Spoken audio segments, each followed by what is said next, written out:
What's going on, guys? It's Cliffy here. Today we're going to look to continue to add to that average. I think it was about 46 from memory. Coming up against the star-studded Otago Vault side. And we've got a field that we can actually work with here. Somewhere where we can go, I guess, into our favoured batting areas. That one there we've just smoked straight to short cover. And he's done really well to go and keep that out. So, actually we're doing a hell of a lot better than I thought we were. I went and had a look at the table before for the one-day competition. And we are actually not doing... we're not doing terrible. I thought we were going to be doing absolutely awful. That's a good bit of fielding. That's going to be kept to 1. But currently in 3rd at the moment, so we've got to finish in the top 2. It's just a straight final that we go into. The 4-day stuff, not quite as good. Currently sitting rock bottom, 6th place. So we really need to go and try and, I guess, excel in the last 5 games of the season. And this is a good start from Otago. Just the 1 run coming off the first 3 balls when it comes to this explosive pair of Worker and myself. But today, obviously, the big thing we are going to talk about, I didn't think I would be able to talk about it in so much depth, and that is obviously the first day-night test match. Only lasted 3 days, and I guess it has come under a little bit of criticism for that, but I don't think we should criticise it too much. There was a stat that I actually saw. A lot of people were saying shouldn't be played under lights. It's not, it's not as good for batsmen. Wickets fall too often, etc., etc. I actually saw a stat when I was watching the commentary on Cricinfo, and I think I can't quite remember when this was. Obviously, Australia did lose a few wickets towards the end of the chase, getting their 7 down, but. There was a stat, and I think it was, oh my god, we should have run there. I thought that was just going to go for 4, but there was a stat, I think in the first session, this must have been when there was 35 wickets lost, so there was only an extra 2. But 12 in the first session, shall we say. I don't even know if you can call it the morning session. I think there was 10 in the second session, and then I think there was 11, or it might have been 13 in the first session, but like it was fairly close. And a lot of people were saying that, it shouldn't be played under the lights, too many wickets are falling and stuff. I don't think that's the case. I think it does get a little bit harder to bat when the lights do come on, but I don't think it's the be-all and end-all. I think if you go and you're stuck in, if you've got a start, I think you can go and kick through. It is a little bit harder batting in that last session of the day under the lights, but I think that's kind of the opposite of what we're used to in normal Test cricket. Normal Test cricket, you get towards the end of the day in that last session, quite often, ooh, that's almost a caught and bowled opportunity for Jimmy Neesham, but quite often you get the bowlers are tired, you get spinners, you get the part-timers, the medium pacers coming on, and it is quite easy for batting. Whereas now, sides are probably going to, I guess, save maybe those premier quick bowlers for that last session because the ball does move quite a bit more under the lights, and because of that, more wickets can go and fall. But I don't think it was completely the ball that encountered for this low-scoring test match. I mean, you go back 4 years ago, this is a long time ago, but you go back 4 years ago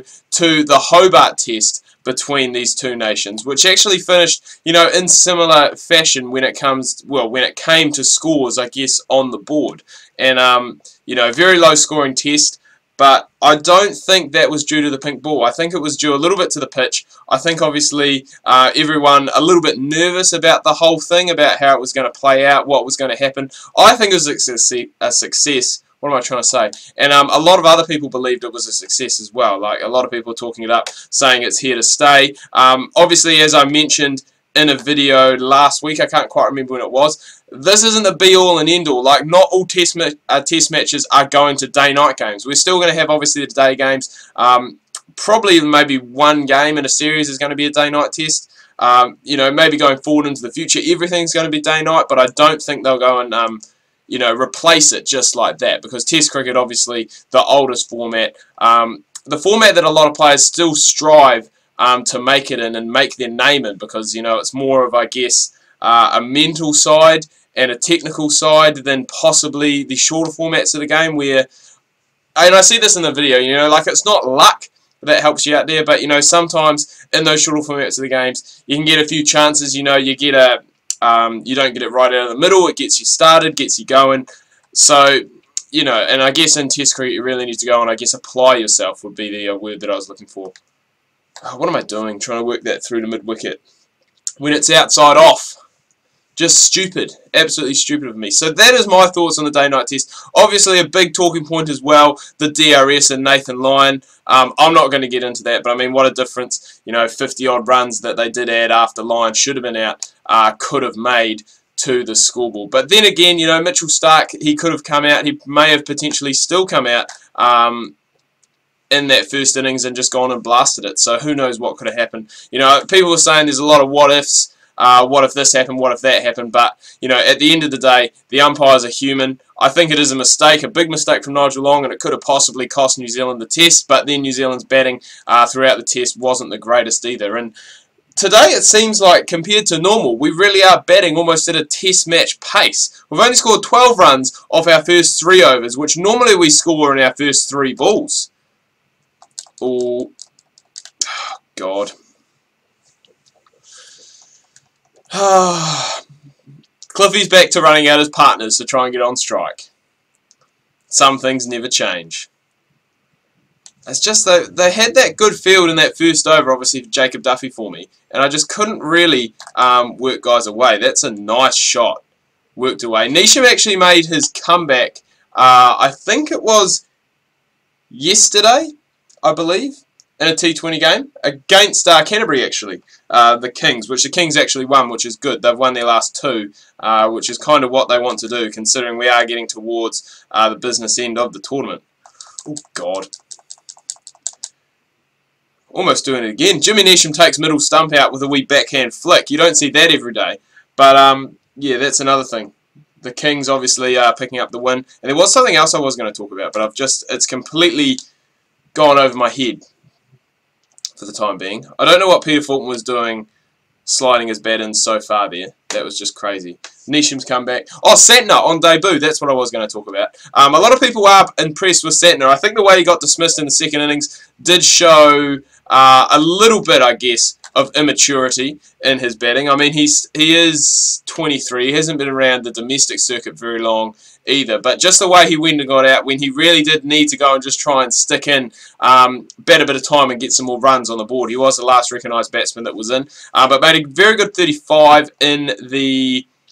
No, 31 in the first innings, a very good 45 in the second innings when we did need some runs, and he really went. I think it was Craig that he put on a good wee partnership with, and even Bracewell towards the end before he did go and get out. But really impressed with him. I think his bowling maybe could be potentially a little bit of his weak side, but if he is going to be in the side, potentially at a number 6, you could maybe go and get away with that. But I think it's good. You've got a lot of these guys that are, I guess, all-rounders. You've got Neesham, you've got Anderson, you've got Santner. You've got guys, I wouldn't say, well, almost for every, every kind of situation. You've obviously got Santner if the pitch is moving around a bit. Corey Anderson, if you need a bit more batting, I would rate probably Jimmy Neesham's bowling a little bit higher than Corey Anderson's. And then if you need someone who's just going to do a bit of both for you, I guess Jimmy Neesham is there. So it's not a bad, problem to have. But trying to fit, I don't think you really can fit all those guys into a side. The only way you could potentially look at doing it is maybe bumping, kind of similar to what New Zealand did in the second test. Obviously it is going to be a wee bit better, but bumping Watling up to 6, he's still going to keep wickets because I think he is still a very good player in this New Zealand test side, both with the gloves and with the bat. He has contributed a lot down the middle to lower order in recent times. Ooh, that's gone through. And then you're possibly doing that and then having, Santner. No, but that doesn't really work. It doesn't make a difference. The only other thing there is having, what am I trying to say? You'd have Anderson or Neesham probably at 6. You'd then have Watling at 7, maybe Santner at 8, which I think personally is a little bit low for him. But you do have obviously Anderson or Neesham at 6, who can be that third seamer, and then go with your 3-prong seam attack with Southey, Bolt. And I've been really impressed with Doug Bracewell this series so far. So I think he probably is, because that's been the problem for New Zealand recently, is really trying to find, I guess, that next cab off the rank, that change bowler after Southey and Bolt.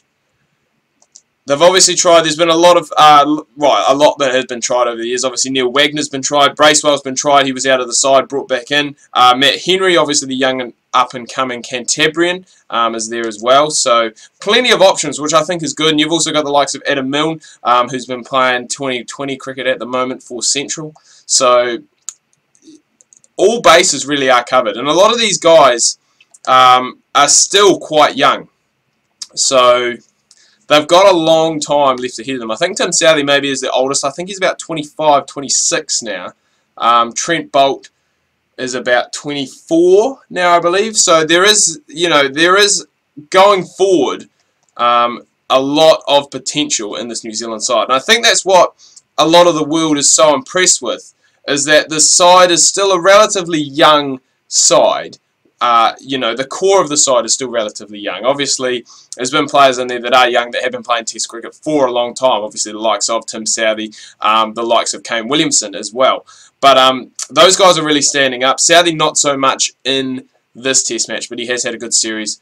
Well, yeah, all in all, he has had a pretty good series. But then you've got, obviously, Boult. You've got young guys coming into the side, obviously, Santner.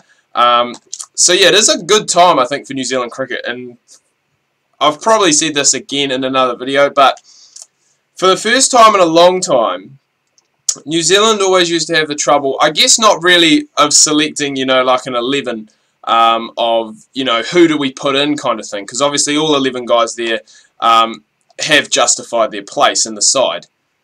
Ooh. Almost another run out for Cliffy. But now we're kind of in the position where, if someone's injured or someone has to drop out of a tour or someone's not really informed, that we do have that depth that we can go and obviously call upon. If Bracewell's not bowling well, you can bring in someone like Neil Wagner or Matt Henry.